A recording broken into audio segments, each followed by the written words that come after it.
You want to create a music lesson and you want to share that with your audience. Or you want to play along with one of your favorite songs that is trending right now. Good idea, but how about all the copyright issues that you might run into? Let's talk about that.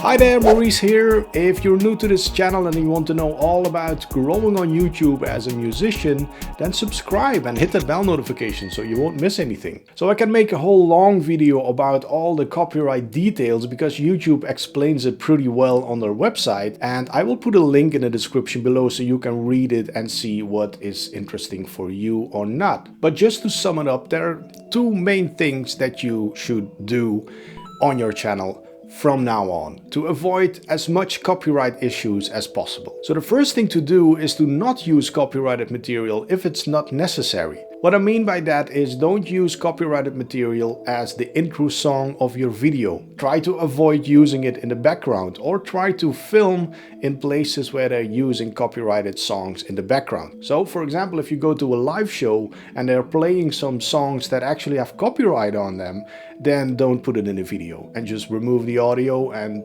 do something else with it. I know, it's not as interesting as using the original audio, but just to be safe, remove the audio and put some new audio behind it. The second thing that you can do is to use it and transform it in a certain way in your video. So if you want to play a cover song of something that is trending, then you can mix up the chords a little bit or play it in your own way. That way it will sound not exactly as the original, and by doing so you can avoid copyright issues that way.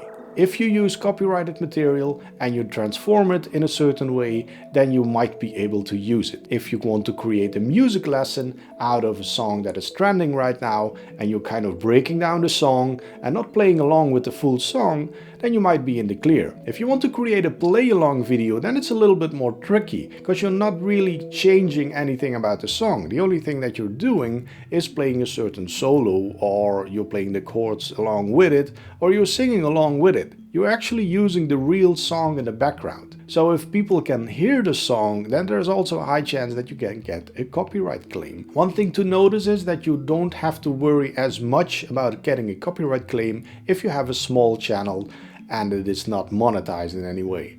Worst case scenario, they're claiming it, but they're also taking it down because they don't want you to share their original song. This is only a problem if you're just sharing songs online and you think you are changing them by using a different video, but you're actually using the original audio in full. This is something that you shouldn't do. You're actually sharing copyrighted content and giving it away for free. But if it gets claimed, there are mainly three options that you get. The first one is that they will take down the video.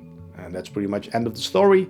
And if they still don't agree with you after you have sent them an email, then the video will just not go back up. So if they agree with you, they can also leave the video there, but they claim all of the money. So your video gets just demonetized. You can still use the video, but you won't make any money out of it. The third thing that can happen is that you simply win because you're using it in a fair use way.